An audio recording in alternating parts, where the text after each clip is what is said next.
Ball A is projected vertically upwards from the ground at a velocity of 20 meters per second. On its way down, it passes point P with a speed of 6,87 meters per second. Ignore the effects of friction. For 2 marks, define the term projectile. Now, a projectile is an object which has been given an initial velocity and then it moves under the influence of the gravitational force only. For 3 marks, using equations of motions only, calculate the time taken for ball A to reach point P on its way down. Now, you have to choose what do you define as positive. Now, I choose down as positive. You can choose up as positive. You'll arrive at the exact same answer.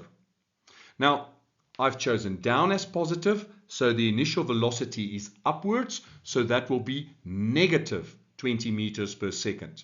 And the final velocity is downwards. Down is positive, so it's positive 6,87 meters per second. Now, from our formula sheet, we choose this equation and we substitute our known values. So the final velocity is 6,87, which is equal to the initial velocity, that is minus 20, plus acceleration, which will be gravitational acceleration, which is downwards, so that is 9,8, and we have to calculate t.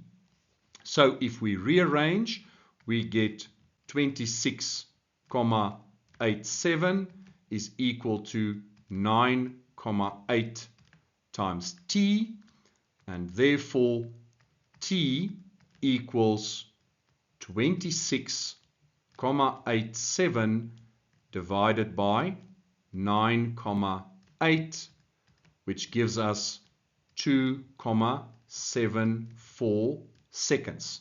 So the time taken from ground level to reach point P is 2,74 seconds. If you choose upwards as the positive direction, your working will look slightly different because all the signs are reversed. Here you can see the initial velocity is thus positive 20 meters per second and the final velocity is negative 6,87. And just important, note that your gravitational acceleration, which is downwards, up is positive, so it's negative 9,8. But what is important, you reach the exact same final answer, which is 2,74 seconds. I've included a bonus question that wasn't part of the original exam paper, and that is to calculate the time it takes ball A to reach its highest point above the ground. In other words, somewhere there. Now, the question uses exactly the same equation as the previous one. The only difference is that at the highest point, the ball is momentarily at rest. So the final velocity is not going to be 6,87, it's going to be 0 meters per second. So let's substitute our known values.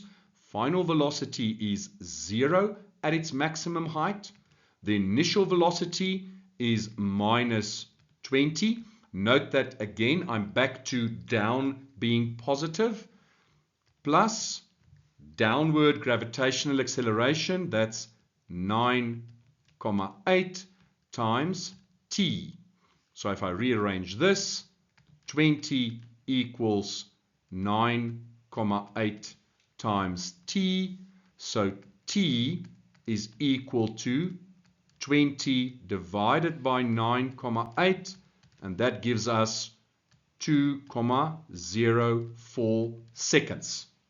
So the ball takes 2,04 seconds to reach its highest point. Notice that this is less than the 2,74 seconds we calculated earlier, because that previous question asked for the time until the ball was moving downwards again at a velocity of 6.87 meters per second. And that occurs after it has already reached its highest point. And for those who use up as positive, note the signs are just reversed. Instead of negative 20, it's positive 20. And instead of 9.8, it's negative 9.8. But the time is exactly the same. It is 2.04 seconds. For 3 marks, using equations of motions only, calculate the height of point P above the ground. Now from our formula sheet, we choose the displacement equation and we substitute the known values. So delta y is what we are looking for. So delta y is equal to the initial velocity, that is minus 20, times the time it takes to reach point P, that's 2.74 seconds, plus a half, times our gravitational acceleration, which is 9.8, and it's positive because down is positive, times the time it takes, 2.74 squared. And this is equal to minus 17.999 meters. And if this is now rounded to 2 decimal places, and we take into account that down is positive, so negative means upwards, our answer is 18 meters above the ground. Remember, a negative displacement means the ball is 18 meters above its starting point. And since the ball was thrown from ground level, the height of point P above the ground is therefore 18 meters. If you use up as positive, the complete calculation is shown here. Initial velocity is plus 20 and the gravitational acceleration is negative 9.8. You end up with a positive value 18 meters above the ground. Again, I've added a bonus question that wasn't part of the original exam paper. Calculate the maximum height that ball A reaches. So that's that point, and we know that point is reached after 2.04 seconds as calculated earlier. So we use this equation and we substitute our values. That is equal to initial velocity minus 20, and the time it takes, that's that 2.04 seconds, plus half times gravitational acceleration times the 2.04 squared. And this gives us minus 20.41 meters. Remember, we chose down as positive, so a negative displacement means the ball is 20.41 meters above its starting point. So this is the maximum height reached by the ball, 20.41 meters. And note, this value is greater than the 18 meters we just calculated in the previous question, because the ball went up to its maximum height, 20.41 meters, and then it comes down to point P, which is 18 meters above the ground. The bonus question for those who use up as positive, again, note that the only difference is the signs of these two values, and in the end, you still end up with a maximum height of 20.41 meters above the ground. When ball A reaches point P, ball B is projected vertically upwards from the ground. The two balls pass each other at point Q, which is 8 meters above the ground. Now let's visualize what's happening. Remember, point P is 18 meters above the ground. The balls meet at point Q, which is 8 meters above the ground. So that means ball B travels 8 meters, and in the same time, ball A travels 10 meters downwards.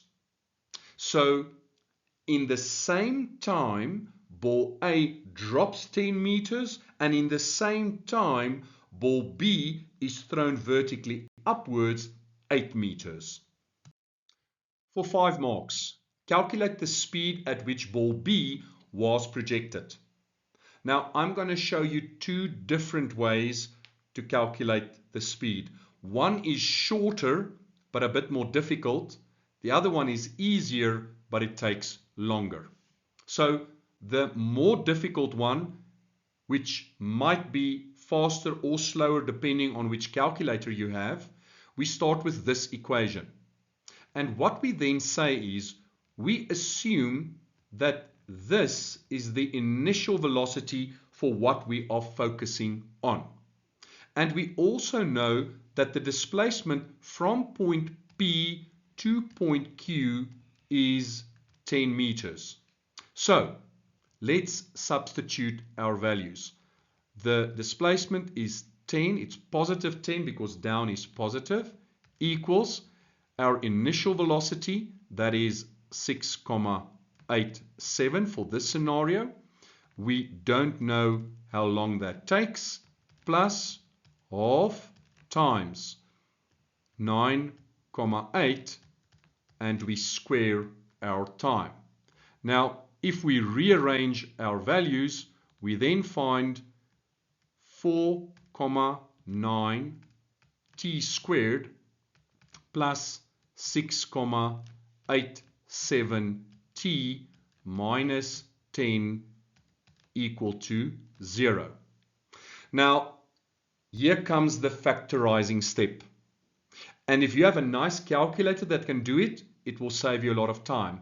But if you can't, this is a very long step. And hence, I recommend perhaps method 2, which I will explain in a couple of seconds or minutes. So we end up with t minus 0,89 t plus 2,29 equal to 0. And this gives us t equals 0,89 seconds, or t equals minus 2,29 seconds. But the last answer is not applicable because we don't have a negative time. We can't go back in time. So what does this tell us? It tells us that ball A takes 0,89 seconds to travel from P to Q. But notice that ball B is projected exactly when ball A reaches point P, and the two balls meet at point Q. Therefore, it will take ball B also 0,89 seconds to travel 8 meters to point Q. So we know now it takes ball B 0,89 seconds to go from ground level to Q, in other words, 8 meters. We're going to use the exact same equation. What is our displacement? Down is positive, up 8 meters is negative 8, equals our initial velocity, which we want to calculate in this case, times the time, that's 0,89 seconds, plus a half times gravitational acceleration, that's 9,8 times 0,89 squared. And this gives us negative 8 equals 0,89 times the initial velocity plus 3,881. And this then simplifies to 0,89 times VI equals minus 11,881. And then we can divide by a 0,89 on both sides, and that gives us negative 13,35 meters per second. And the negative sign tells us that the initial velocity is upwards, which is exactly what we expect. So the speed at which ball B is projected upwards is 13,35 meters per second. Now there's another way of doing this. Might take you a bit longer, but it's much simpler, and this avoids the solving of a quadratic equation. So what we do is we use this equation, and what we now do is we have our initial velocity, we calculate our final velocity here at point Q. So Vf squared is then equal to 6,87 squared plus 2 times 9,8 times 10, because we know the displacement is 10 meters. And this gives us 243,20. And if we then take the square root on both sides, the final velocity is 15,595 meters per second, which makes sense. Ball A travels faster and it's at a higher speed at point Q than it was at point P. We now use this equation to determine how long it took ball A to travel from P to Q. Our final velocity at Q, we just calculated that, that's 15,595, is equal to the initial velocity, 6,87, plus the acceleration, that is 9,8 times t. So t is equal to 8,725 divided by 9,8, and that gives us 0,89 seconds. And think of this, we just calculated that time to be 0,89 seconds. Previously, using our quadratic equation, we got to the exact same answer. And here you see the equation where we already substituted the time of 0,89 into our displacement equation. So this is method 2. It brings us to the same answer, 13,35 meters per second upwards. You are welcome to use the method you are most comfortable with. For 5 marks, and this is the final question. It's a question that many learners fear. On the same set of axes, sketch the position versus time graph for ball A and ball B from the time ball A was projected until both reach point Q. Take the ground as the 0 position. Label the graph for ball A and ball B as A and B respectively. Indicate the following numerical values on the graph.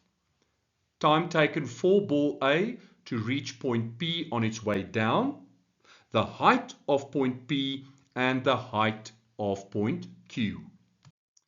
Here I've summarized all the information we require to construct our graphs, and this is for the case where down is positive. Now, note, these were calculated as bonus questions. You don't need those values to construct these graphs.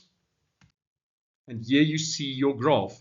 This values were not required, but you had to label A and B. You had to state that point P is right over there. After 2,74 seconds, you're at point P, which is 18 meters above the ground. So in this case, it's negative 18. And then a further 0,89 seconds, i.e. at 3,63 seconds, we are at point Q, and then we are minus 8 meters. So that means 8 meters above the ground.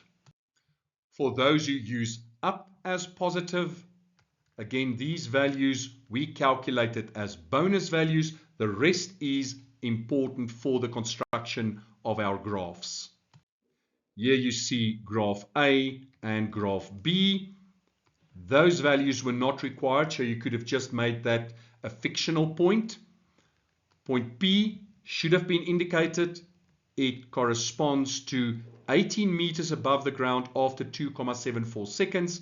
And point Q, 8 meters above the ground after 3,63 seconds. Remember again, that is 0,89 seconds after the 2,74 seconds. And what you see here is a parabola and a smaller attempt of a parabola. And this is what you should have done. Many learners fear these questions, but as you can see, in this case, it counted 5 marks. So look at this again and make sure you're able to construct these graphs. And that's question 3. It was worth 18 marks. If you found this video to be helpful, please consider liking the video, subscribing to the channel, and sharing it with a friend or a classmate. Thank you for watching, and I'll see you again next time when we look at question 4, where we'll be looking at momentum.